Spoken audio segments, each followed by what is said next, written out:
What's going on, everybody? Welcome back to the Whiskey Jedi, episode number 16 here on the channel. My name is Jake Berlin. I am the Whiskey Jedi, and thank you so much for hanging out with me today on this fine Tuesday afternoon. Here it is on the West Coast.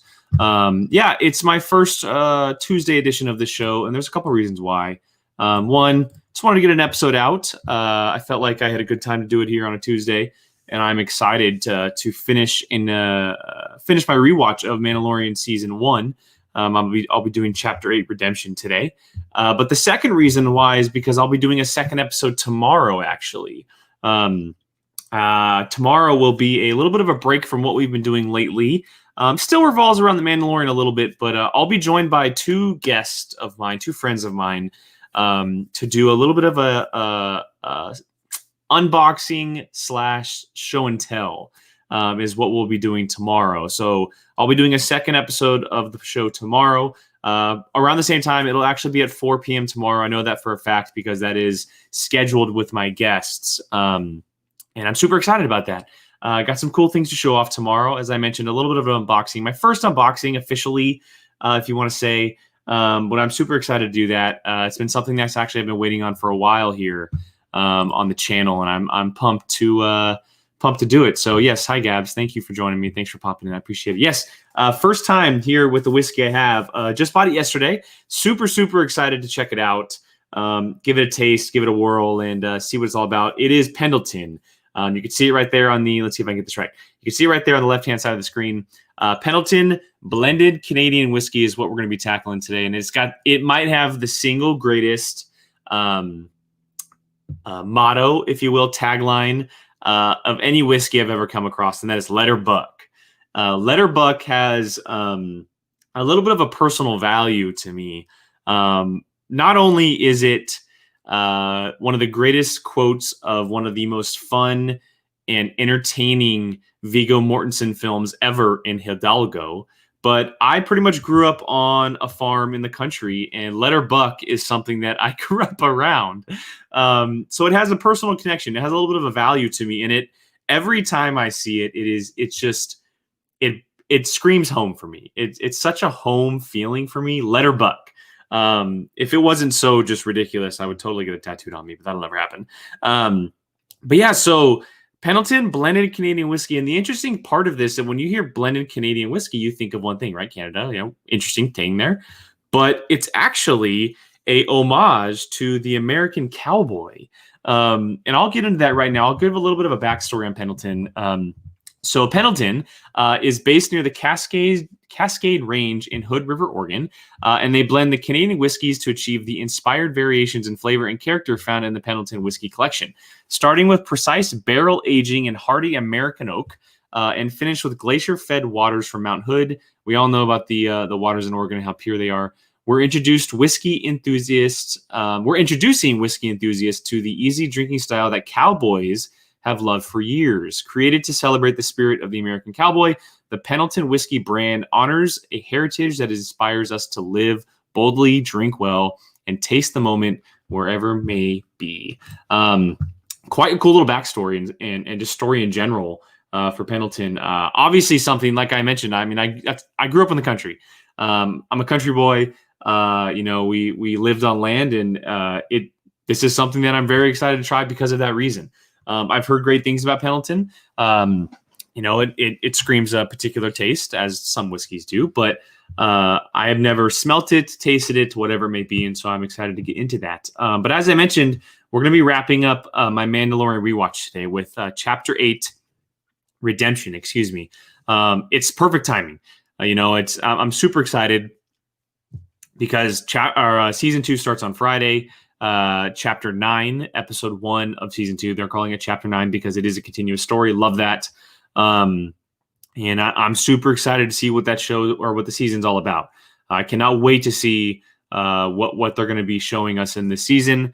But until that happens, we're going to relive the past a little bit and tackle one of my favorite episodes of Season 1, the finale. A lot went down in this episode. There's a lot that happened in this episode. It's the longest episode of the season. It stands just around 50 minutes. So I'm going to have plenty of time to talk and dissect it.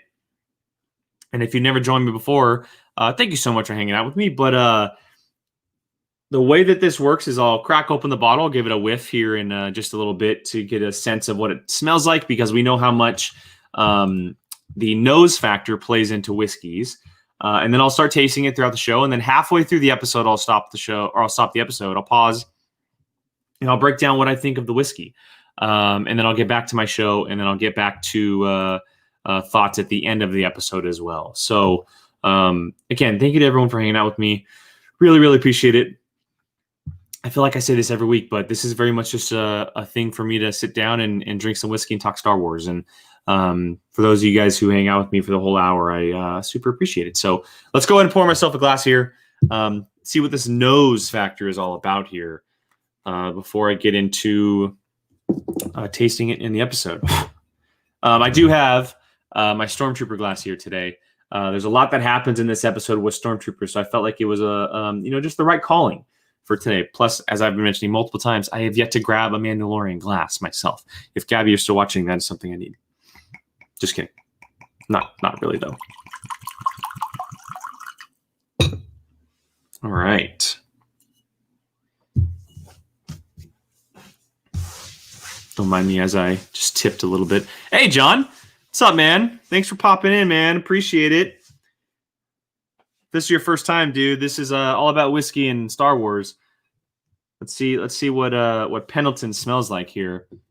Getting a first whiff of what the American Cowboy whiskey, as they're calling it, smells like. Ooh. That is something I've never really smelled before in whiskey.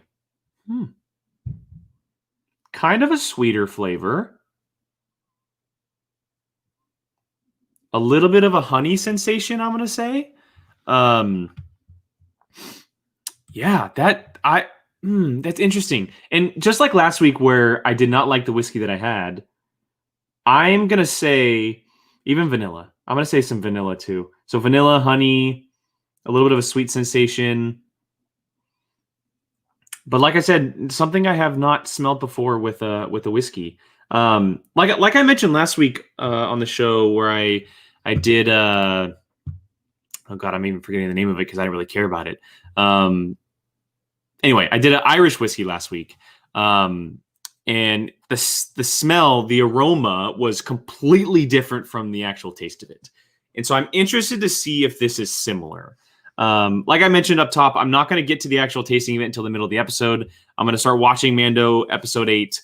And about halfway through, I'll stop and discuss what I'm really feeling about this whiskey. I'm going to give myself time to kind of taste it, break it down, get some information about it in my head. But yes, so that's kind of a little backstory and feel for it up top. But let's go ahead and get into Chapter 8 on. Yes, John, if this is your first time joining me, man, I've said multiple times, Scotch is my go-to. I'm a total Scotch guy. I have more bourbon in my cabinet than I do Scotch, but Scotch is my favorite out of them all. But this is my first time ever trying Pendleton, so I'm excited. If you are here to watch Mando with me, though, I'm gonna check out Chapter 8 here, and I'll talk throughout the episode as I usually do. So I'm currently sitting at the zeros mark on Disney Plus. It's a black screen. I'll hit play here in a second after I give it a taste, but I'll give you guys some time to queue it up on Disney Plus. So again, all zeros on Chapter 8 Redemption of Mando Season 1.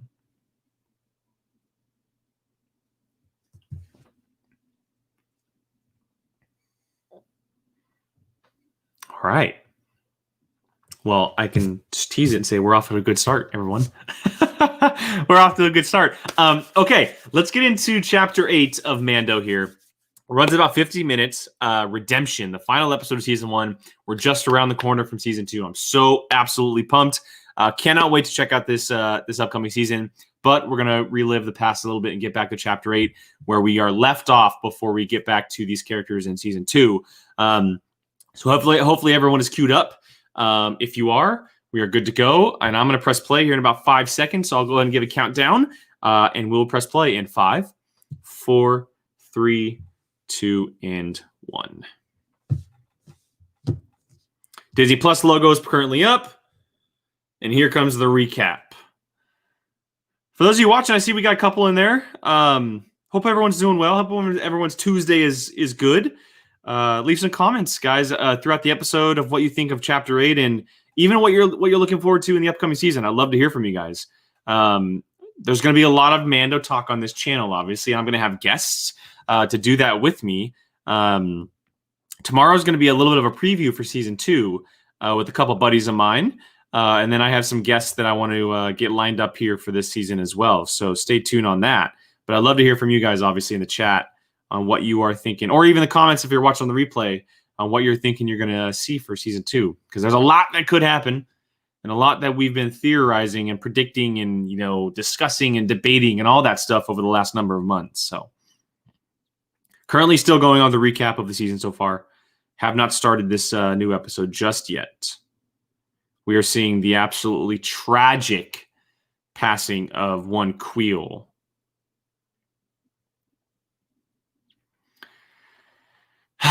Yeah, Brian, you were supposed to be on this episode, but you took too damn long to watch the season.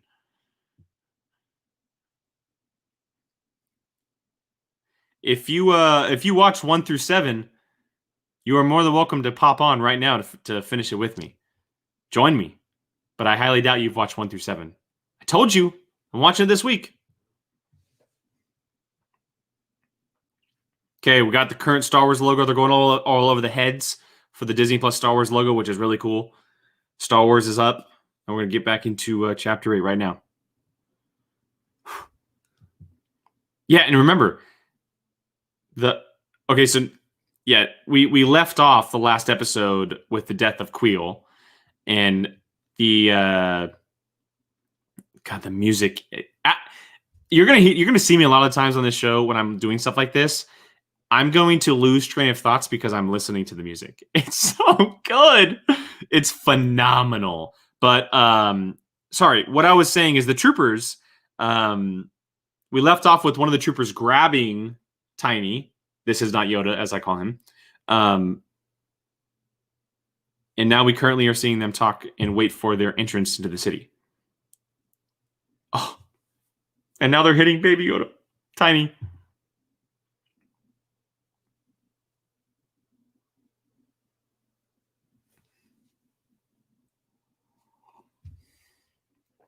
Brian, as I mentioned, text me if you've seen 1 through 7. I will happily pause and let you in on this. Cool tidbit, if you don't know, which I'm sure you all know. You all know by now. God, I can't. This scene is just awful. The way that they just bang on Tiny.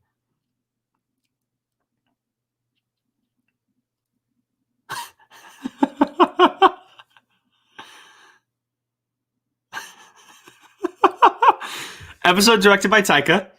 And for the first time, he's giving these troopers actual characters.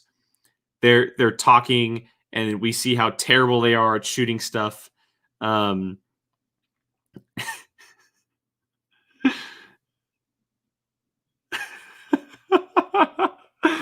can't hit something that's like 15 feet away from them. But back to what I was saying. A tidbit here is that these troopers are actually Jason Sudeikis and Adam Pally. Now, you may know who Jason Sudeikis is. Big comedy movie guy. Adam Pally is in a lot of smaller stuff, but he's in a lot of sitcoms. He was actually in just a show that I finished watching last night called Happy Endings. Very, very funny gentleman. And if you really listen, you can hear their voices if you know who they are.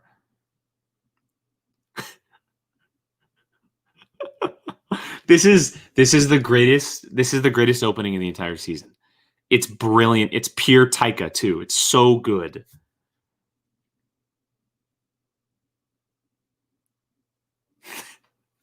You hit it pretty hard.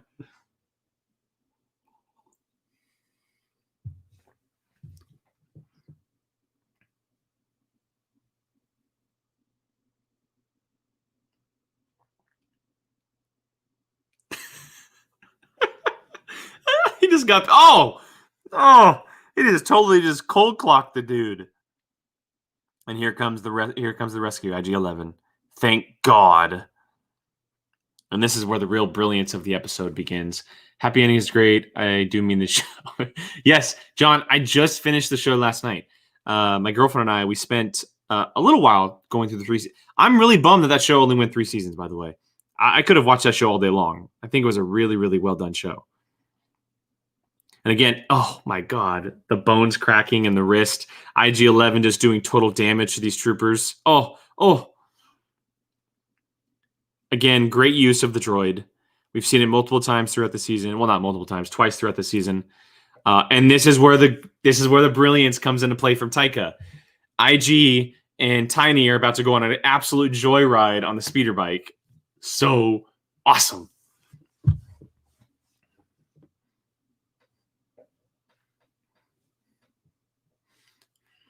Now we see Moff Gideon staring into the bar, I guess you can say. It's not really a cantina, it's more of a bar, but you know.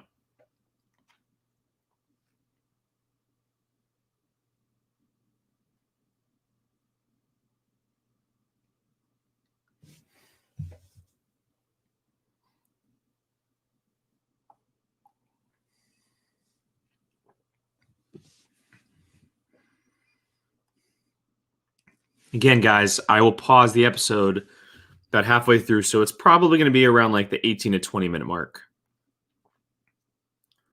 And I will be talking about my thoughts on Pendleton blended Canadian whiskey.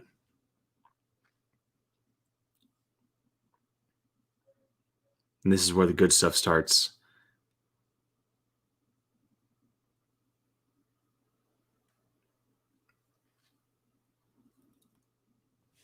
We're going to about to see total chaos.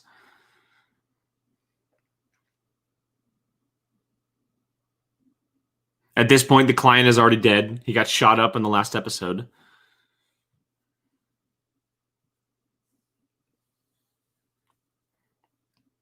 Now they're trying to find a way out. But that obviously isn't about to work. And some pure Star Wars grounded entertainment is about to hit our way. Cara Dune doing some damage here.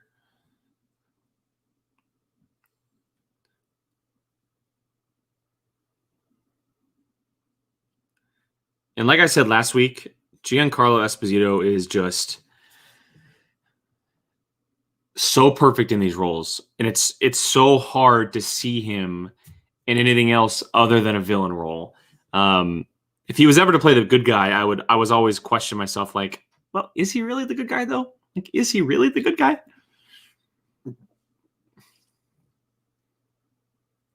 And now we learned that Cara Dune is from Alderaan. Moff Gideon knowing her backstory.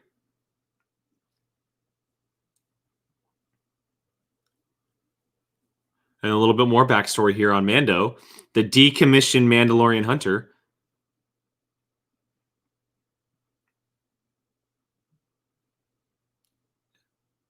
And the Night of 1,000 Tears, right? The Mandalorian Purge.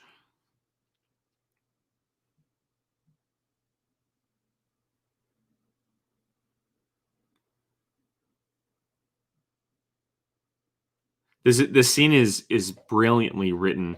The way that the reveals happen one by one with Cara, and now as we know him, Din, and then followed by Grief.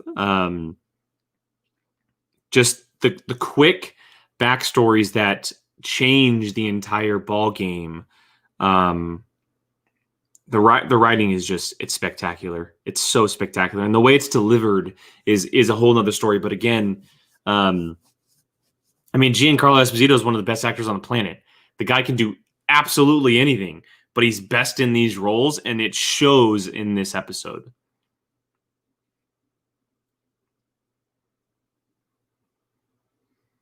Cinematography is just absolutely on point as well. Music, Ludwig is just pumping out incredible music at this point.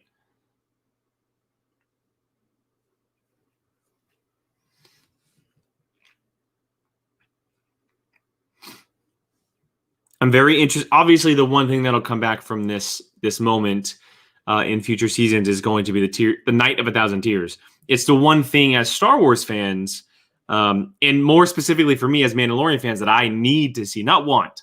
Like, I need to see that. We saw the Siege of Mandalore, and now we hear, and now we know even more here.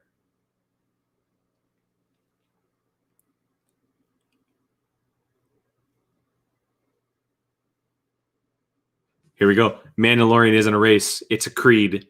And now we know at this point that Din, right?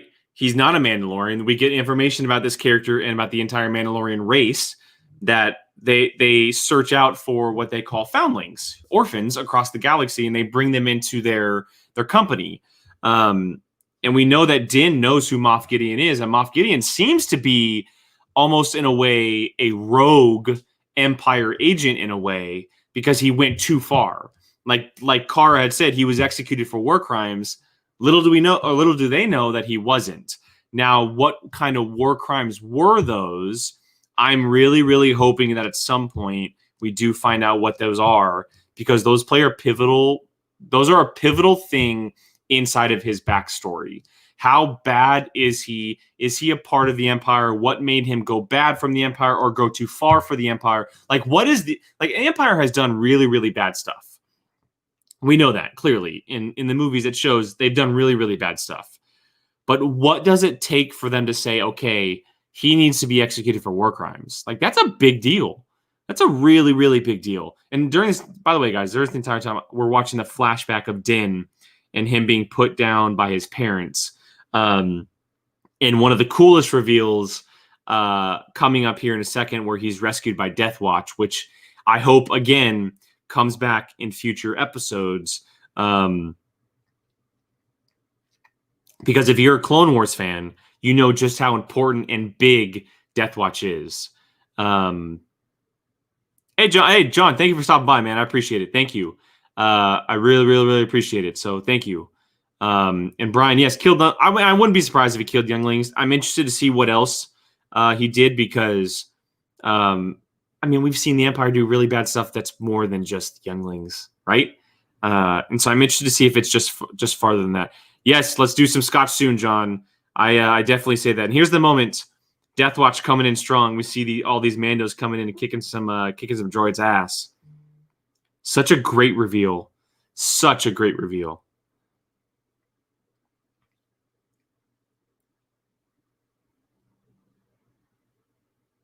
To see Death Watch in live action,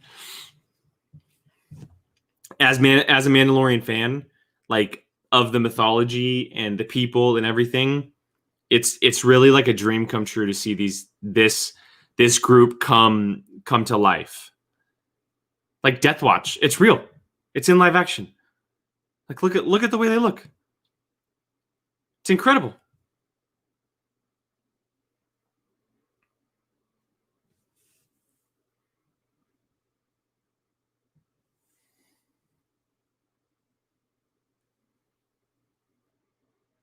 And there we go, foundling. That's how we know that he is a foundling. They find essentially orphans from around the galaxy, and they bring them into their creed, which is a really cool attribute of a people who, that's kind of what they base their values off of, right? They're not. And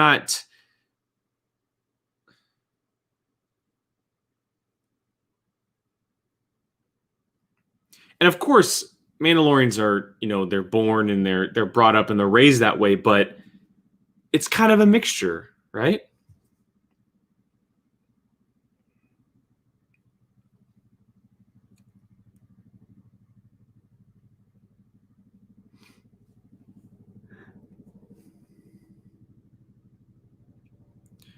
And also, something to point out here is that how does Din know all this information? Is it just from being a Mandalorian? Is it just from the Purge? Is it from someone he was raised by? Is that something we're going to hear about? And okay, I'm going to stop talking, because this is the crazy moment about IG-11 and Tiny coming in hot to wreck some shop, which is amazing. The music pops up. Oh, it's so good. Let's just Let's just enjoy what is about to happen here.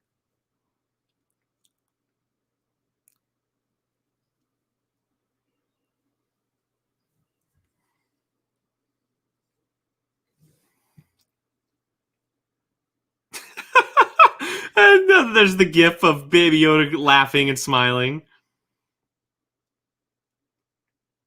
The music, oh, so good.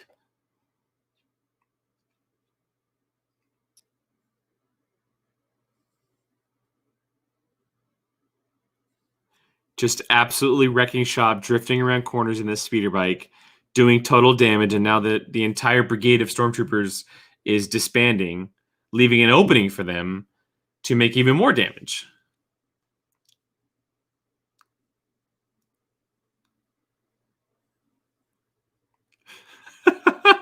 The way Tiny's ears flap in the wind is amazing.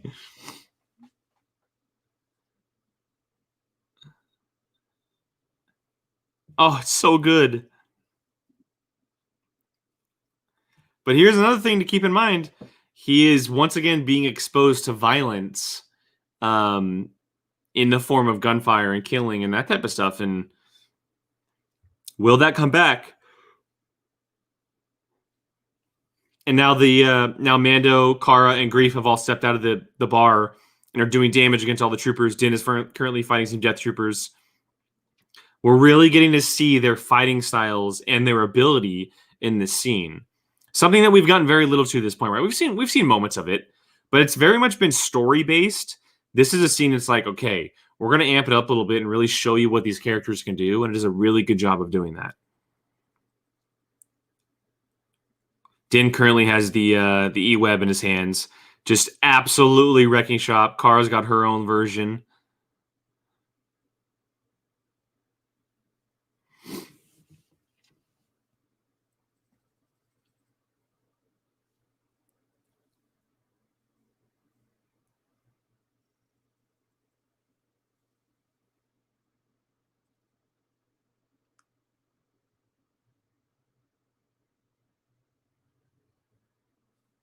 I love the continuous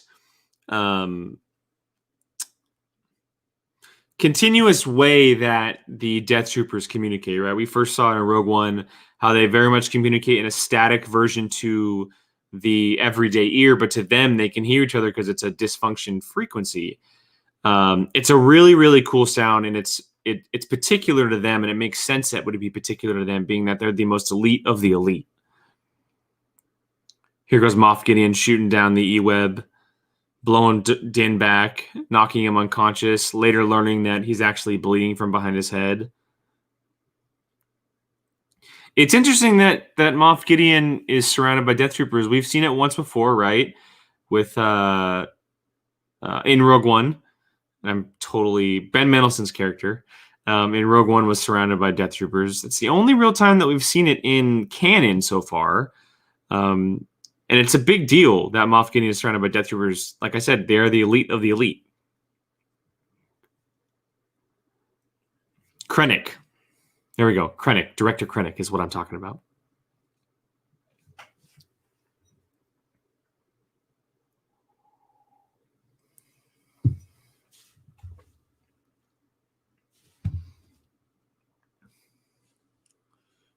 All right, I'm going to go ahead and pause in about 30 seconds here. And I'll talk about some Pendleton.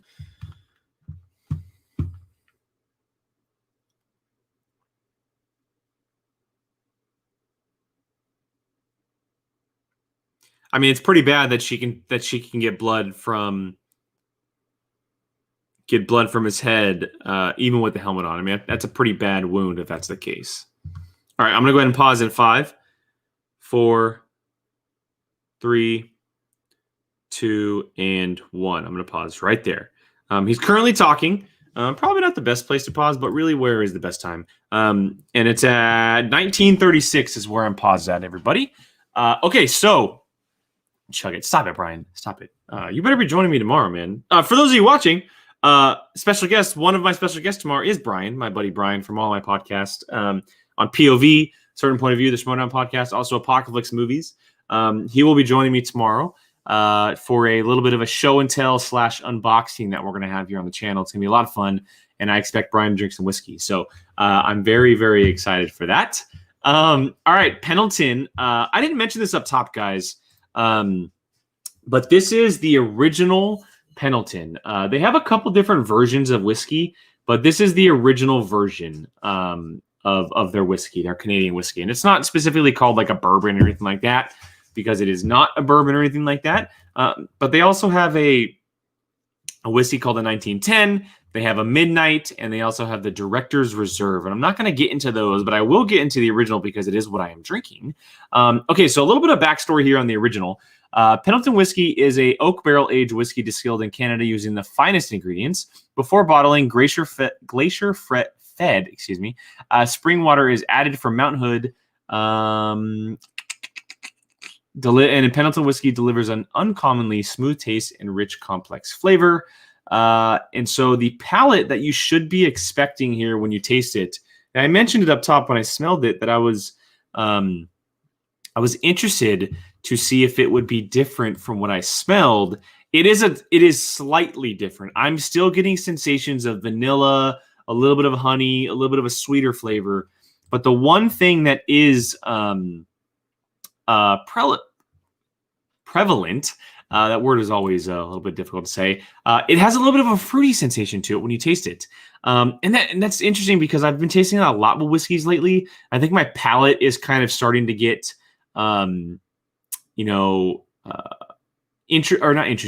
used to getting to taste these different kind of whiskeys. And I'm starting to kind of differentiate the flavors that are involved. Honey is very much still involved in the tasting, but I do get a little bit of a fruity sensation while tasting it, and I'm not surprised. It's kind of what I expected because it is a blend. Blends typically tend to have that, but it is very smooth, like they say. It is a very smooth taste. It's a very smooth aftertaste as well. I'm very, very satisfied with what I'm tasting here. As you guys can see, I did pour a little bit of a good glass up top. I'm almost done with it. I am almost done with it. It's a very balanced flavor. I've mentioned multiple times on this channel how some whiskeys have a little bit of a burn. And when you mention burn with whiskey, it's not a bad thing. That's the wording that is used while tasting whiskey. It is not a bad thing at any rate to have a little bit of a burn. But the burn is not heavy for Pendleton. It is not a very heavy burn. It doesn't kind of, scream as it's going down your throat or anything like that. It's a good smooth, balanced flavor that hits your palate right in the right spot. It also wants you to come back for more. It sits with you. The aftertaste is very similar to the regular taste, which is a good thing in my opinion anyway. Because when you drink a whiskey, you want to feel the whiskey essentially telling you, yes, continue to drink more. Yes, have another sip. And that's exactly what Pendleton does. I'm very, very happy and satisfied with it. I didn't ever know when I was going to be able to get to taste Pendleton. We were at the store yesterday and we were kind of shopping around for some stuff, and I saw it on the wall and I was like, you know what? I want to get this bottle. I've always thought about trying Pendleton, never be able to have it. It's different from anything I have, being that's a blended Canadian. And so I pulled the trigger, and I'm super, super happy that I pulled the trigger, and I'm going to have it in my shelf. And so I cannot recommend Pendleton enough at this point. Very balanced, very smooth, great flavor, a mixture of this sweet honey sensation with a little bit of fruity blend. And it's really good. It really, really is, guys. I'll say that it's a 40% alcohol with 80 proof, which is a very strong version of a whiskey. It's bottled in the Hood River Distilleries, which is really cool, up in Oregon, close to here on the West Coast for me. Cut with the finest glacier-fed spring water from Oregon's highest peak in Mount Hood. I've mentioned that a couple times, but it's very, very important. And I'll go ahead and read this off the back of the bottle. A true Western tradition made for the rodeo, using time-honored methods of oak barrel aging for a rich, complex flavor and a uncommonly smooth finish. Yeah, look, I mentioned it up top how the American cowboy and letter buck is very kind of home for me, right? I grew up in the country. I'm a country boy. It's something that I call home, and I always will. And I mentioned why Letter Buck is something that very much hits home with me.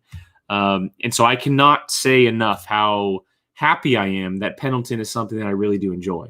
I'm going to sit on the fact that maybe it's like my favorite or my fourth favorite or whatever. And maybe one day I'll do an official ranking on this channel, but that's going to be very hard. But for now, the best that I can say is that it is something I will 100% be going back to. It is something that I'm very happy to have on my shelf. And I would happily come home from a busy work day or a very long work day and crack open a glass of Pendleton. I think it's a very strong bottle of whiskey. And so for Pendleton, if you have never had Pendleton, I very much recommend it. And it's something that I am very happy with trying for the very first time. So again, guys, here is the bottle. Pendleton blended Canadian whiskey. You can see it right there on the left-hand side, but here's what it actually looks like. I didn't mention this at all, but a very good coloring as well. Very strong coloring here for this bottle of whiskey. Just adding to my satisfaction for it. So if you've never had Pendleton, check it out. Like I mentioned up top, it has the greatest slogan to ever hit a bottle of whiskey. And if you can see it right there, Letter Buck. Letter Buck is the greatest slogan a bottle of whiskey could ever have. And if you're from the country, if you're from a country-driven home, you know why. But also, if you've seen the movie Hidalgo, you know why even more there. It is so prevalent in that movie. And hopefully I'll get some of you guys to watch that movie one day. So, all right, let's go ahead and get back to The Mandalorian. We got about 20 minutes left or so. Still a good chunk of time in this episode. And we have a good chunk of time back left in my episode as well. So let's go ahead and check back in. Again, I am currently sitting at 1936 is where I'm at. 1936 in Chapter 8, Redemption. And so if you want to join me, if you're joining me for the first time, if you ready to catch this episode late, that's where I'm currently at on Disney+. For those of you who have been with me, thank you so much. But let's go ahead and get back to this episode. I'll do a 5 count to make sure everyone is good to go. So we'll get back to Chapter 8 Redemption here in 5, 4, 3, 2, and 1. And at this moment, obviously, we don't 100% know, but we kind of know that Mando's not going to die, right? But they're making it feel like it, and then this badass flame trooper is popping up with some painting on his armor. And this is a very interesting scene here. Very interesting scene. This is Tiny's first official kill. The child here does some magic with the Force and makes the flame trooper blow up, which could come back into play here in this upcoming season, but we will have to wait and see. Yeah, Brian, I said that right. You're either going to have to drink some whiskey or something else. It's called the Whiskey Jedi, for God's sake. Get used to it, buddy. Just go buy a little tiny bottle. I'll buy it for you. I'll Venmo you. Also, badass entrance of this guy, right? This guy looks like he's badass, but then this child up here we go, this great moment. Great camera work as well, by the way. Great camera work from behind his head. And we see him capture all these flames with the Force. For the first time, really getting to see how powerful he is at his age. Like, look at this scene. So beautifully shot. The music, too. Ludwig, again, killing it. And then he pushes it back at the trooper, blowing him up. And then, of course, being too powerful, using so much of his energy, Tiny passes out in the cutest way possible, I might add. The cutest way possible. IG-11 finally getting through the vent, giving them an escape route.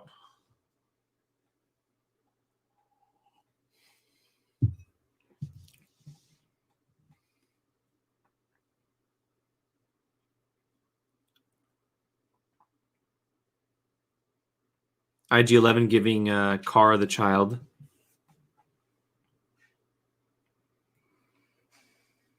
This leads to one of the most fulfilling scenes of the season. We've known this entire season that Mando is not fond of droids, obviously, right? This is such a satisfying scene because of how far he has come as a character.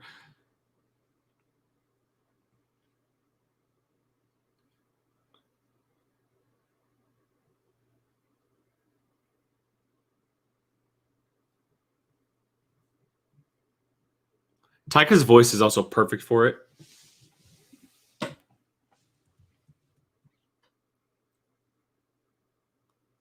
He's trying to remove his helmet.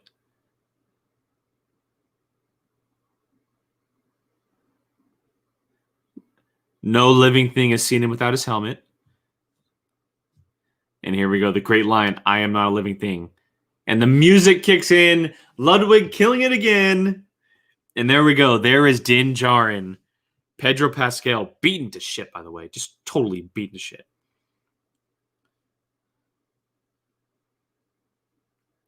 That I would be happy, and I know this will probably never happen because contract stuff, with actors and stuff. But I would absolutely love if that was the only time we ever see his face. I don't think it'll happen. It's what I want to happen, but we'll see. And then this leads to some really incredible stuff as well. We see IG-11 bringing back Mando, but then, and this is something I completely forgot about opening in this episode. I know I did it for the thumbnail, but opening in this episode, getting back to the armor and the stuff that happens there, right? With the clan, right? And him and the child being a clan of two. It's such great stuff, but also the fact that all the Mandalorians had left their armor behind. And I'm not there yet, just so don't worry if you think I'm ahead or not. I'm not. I'll let you know when we find the armorer. But all of them leaving their armor behind. I know a lot of people are like, well, they just died. They were killed, and she's getting the armor. I'm pretty sure, if I'm not mistaken, she says something along the lines like, "Oh, they fled," or in those terms.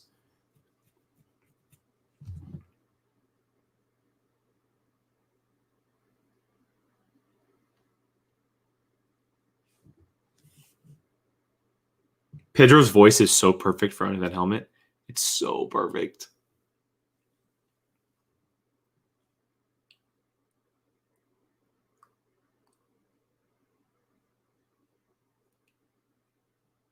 And here we go. I think we're moving into the pile of armor. Right now. There we go. We see the pile of armor of Mando leaving their helmets and all kinds of Beskar behind. It's a big deal for Mandos because they don't do that. That's a lot of Beskar to leave behind. And it was all for a reason, obviously.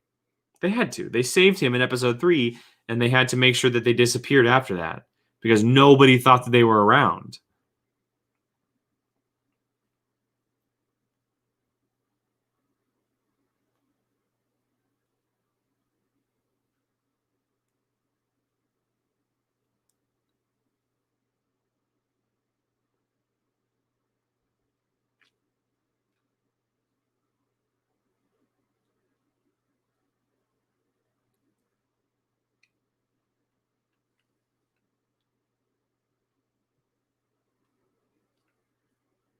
And here comes the armorer. One of, if not my favorite character from the entire Mandalorian. She's brilliant. She's so good.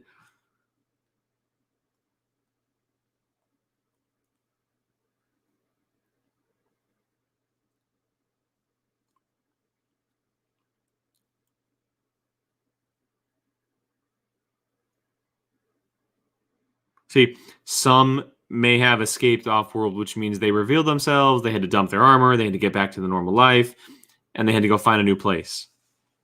And the armorer is melting away the Beskar to save it. Something a leader should definitely do in any case.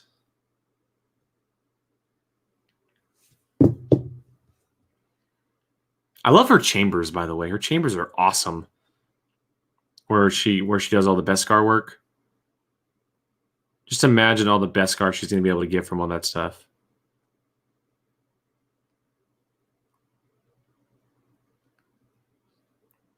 I also really love the way she talks.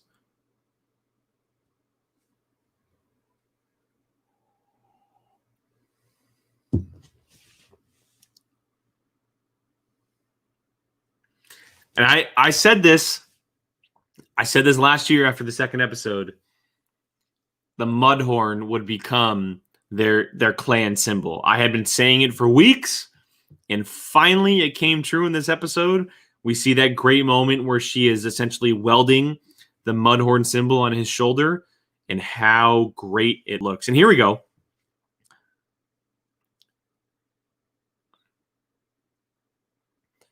Din is now learning about the Jedi for the first time, knowing that they're these people of sorcerers. And to Mandalorians, the enemy, as she says. But as she says, the child, his kind, is not.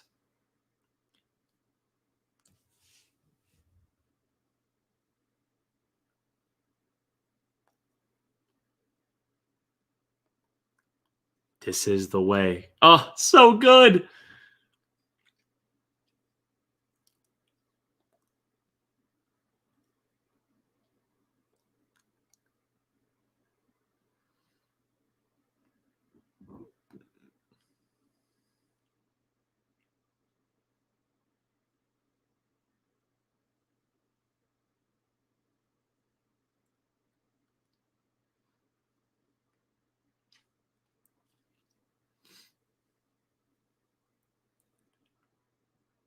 There you go. Until it is of age or reunited with its own kind, he is its father. Leading to season 2, obviously, where he goes, I go. Famous line from the trailer. And now he's getting his signet. So dope. Such a great moment. He's finally able to call himself a Mandalorian. I know he's been searching for so long. You are a clan of 2. Boom! That great Mudhorn logo. So badass. Again, going back to it, guys, and I've said it multiple times, I can't express how much I love the Mandalorian lore and mythology and what they stand for and how they operate. It's unlike anything in Star Wars, which is why I like it so much.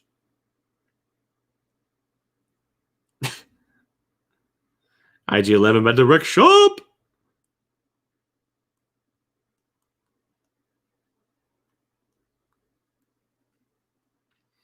And now he's getting his jetpack. As they call it in Mandalorian lore, the Rising Phoenix. So badass. And the cool thing here is that it's not a typical jetpack. As she says, until you know it, it will not obey your commands. Again, playing into the Mandalorian mythology and how their people operate. The jetpack is essentially listening to Din. And if he's not confident or if he doesn't understand it, it's not going to operate. And that's probably with multiple things inside these characters, not just the jetpack.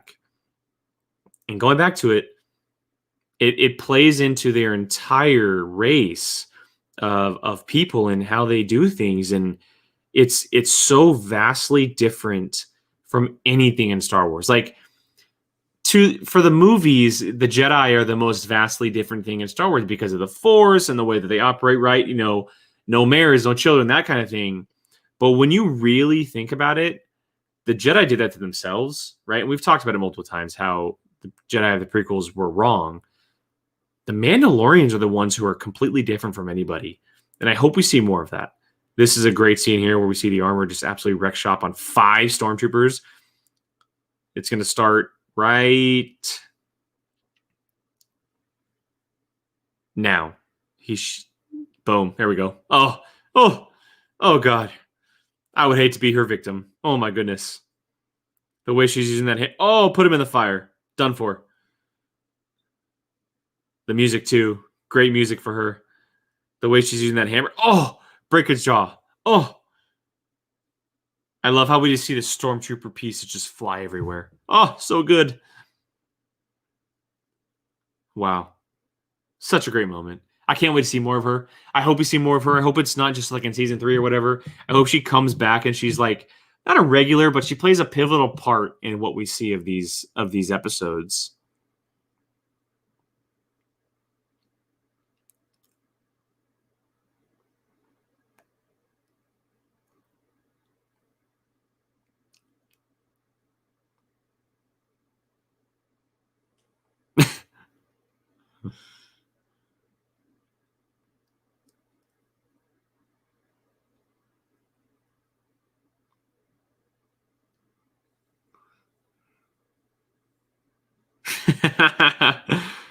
Again, right? Someone holding the child is shooting a gun.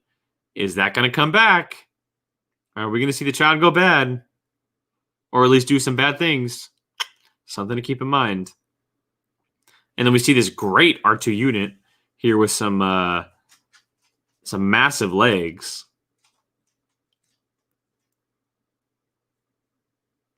Such a badassy looking unit.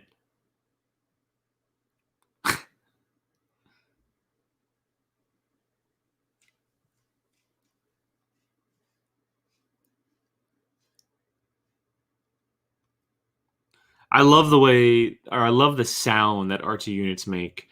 And it's known with R2, obviously. Did I say R2 units? Sorry. With astromech droids, excuse me. I mean it is an R2 unit. R2D2 is what I'm talking about. I love the sound that they make when they're just kind of talking and moving. It's different from most droids, as most of them are, but it's so synonymous with what we know of Star Wars.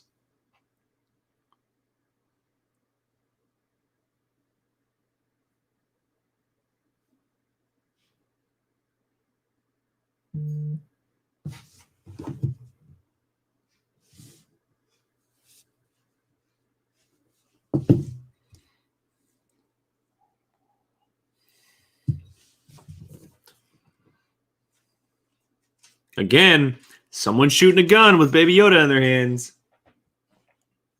What's up, bud?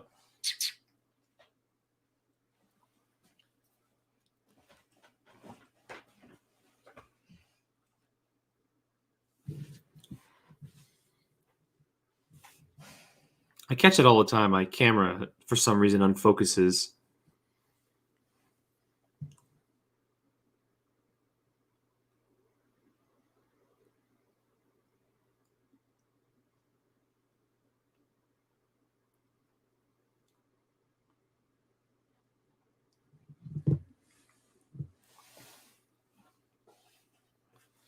And here we go, the great moment for IG-11 where he reveals that he has to sacrifice himself.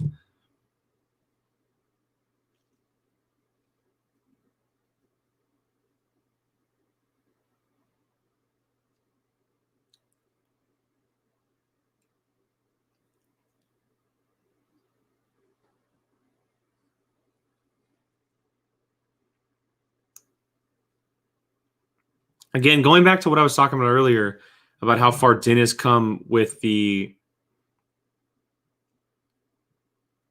droids, he's clearly upset that IG-11 has to go. You know, that he's a big part of what they're trying to do right now. I'm not sad.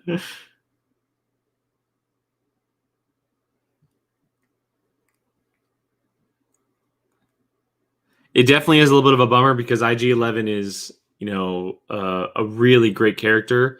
And IG units in general are really great characters. But it's such a great moment because of what he's doing. I mean, right now he's walking through lava, like just bravo, sir, bravo. But it's for the greater good, and the reason the child lives, the reason that they all live, is because of IG-11. He has to self-destruct because he's saving the child, and because he can't be captured. And being a droid, he sees the outcomes, right? Probability and stuff. He knows that there's no outcome where they survive, even if he stays back. He has to blow himself up. Boom. And there they go. Gigantic explosion. And once again, the child being exposed to some bad stuff. Will that come back to haunt him?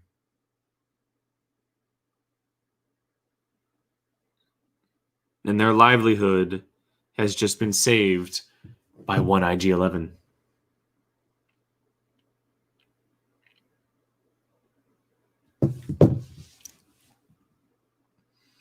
But here comes this goody-goody. We see Moff Gideon in the TIE Fighter. His TIE Fighter. So great. So great.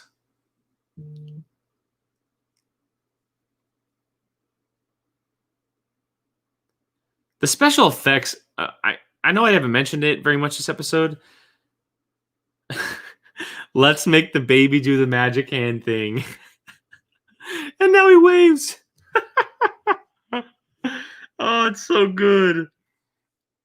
Anyway, what I was saying is that the special effects for a television show are absolutely brilliant. And now Mando's put on the jetpack, right? He's going to do some damage with the jetpack. Music kicks up. You get a sensation that something really cool is about to happen.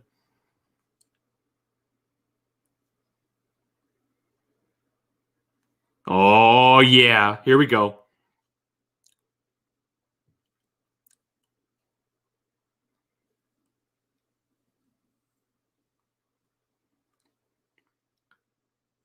What a badass move. Wow.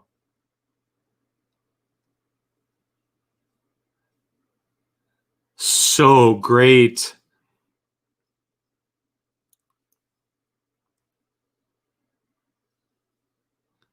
Again, special effects are just brilliant in this scene. They're so good.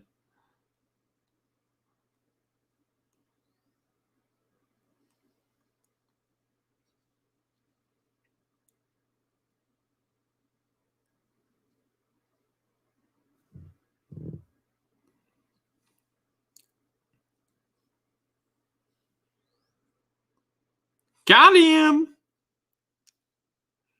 Blew a wing off. But of course Moff Gideon's going to live. He's too good of a bad guy. And the clearest indication is that the TIE fighter didn't blow up. It just hit the ground, right? And then the Mando landing from him. Oh, so good. So good.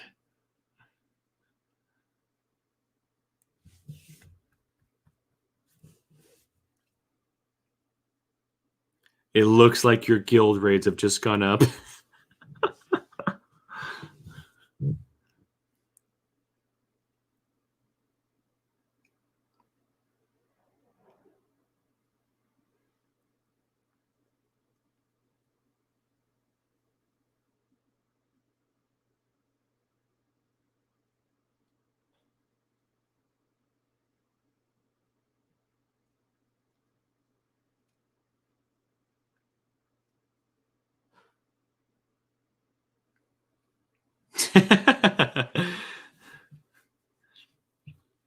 The child obviously seeing Mando as his father.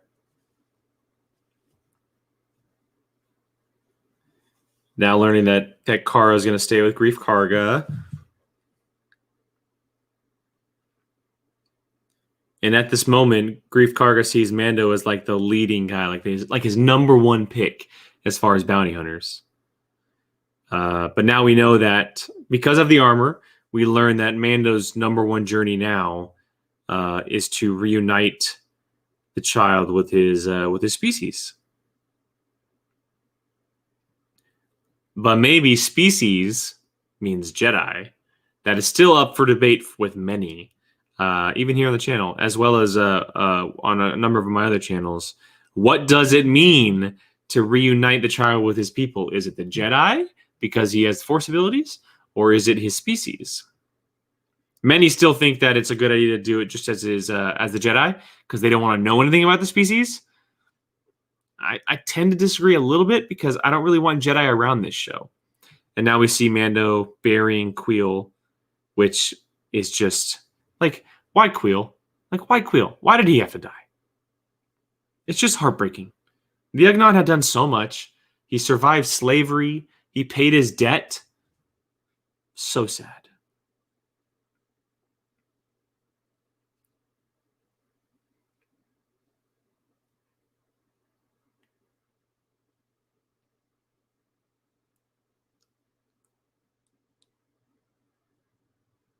He's got the Mando necklace around him. Oh, yeah. The Mythosaur. They're a clan of two.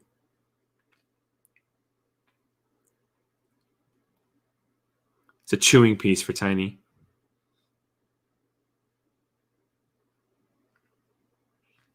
I remember watching this last year and being like, wow, I can't believe it's over. Fast forward, and now we're just like within 3 days of seeing the first episode of season 2. Bum, bum, bum, bum, bum, bum, bum. But of course, the moment of all moments, the Dark Saber makes its first ever appearance here in live action as Jawas are picking up the pieces of Moff Gideon's TIE fighter. Of course, Jon Favreau is going to leave us on this note. We see this mysterious melting going on in the TIE fighter. What the hell could it be? It's just the Dark effing Saber. Oh my God, look at it. It's brilliant. It's just brilliant. Wow. Wow.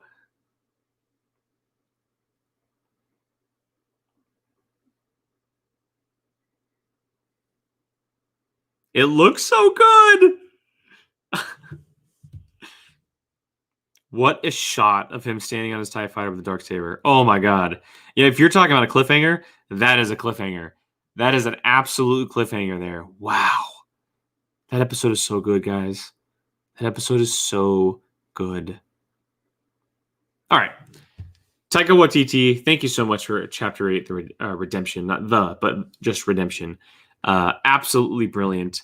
I cannot wait to see how it continues in Season 2 with Chapter 9, Episode 1 of Season 2. Look, a great, great episode. There's a lot of times we talk about in television where the season finale doesn't ever live up to the hype of being the season finale, right? Like sometimes the penultimate episode is usually the better one. And I know a lot of people still think that episode 7 is a little bit better because they like the way it's crafted a little bit. I get that.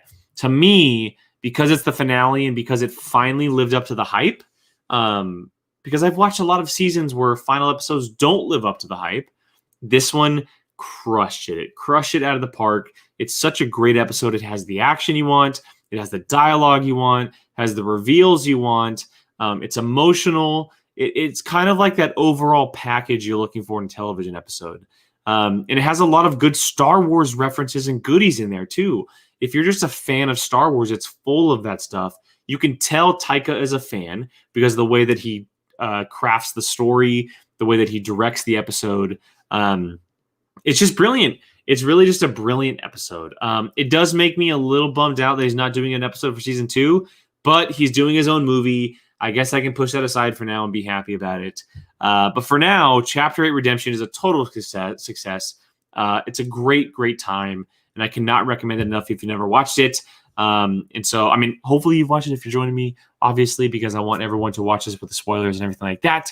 But yes, Chapter 8 Redemption, it leaves us on a great spot because there's a lot of questions that need answering, right? The biggest being how and when and where did Moff Gideon get the Dark Saber? Was it during the Night of 1,000 Tears? Was it, what is known as the Mandalorian Purge?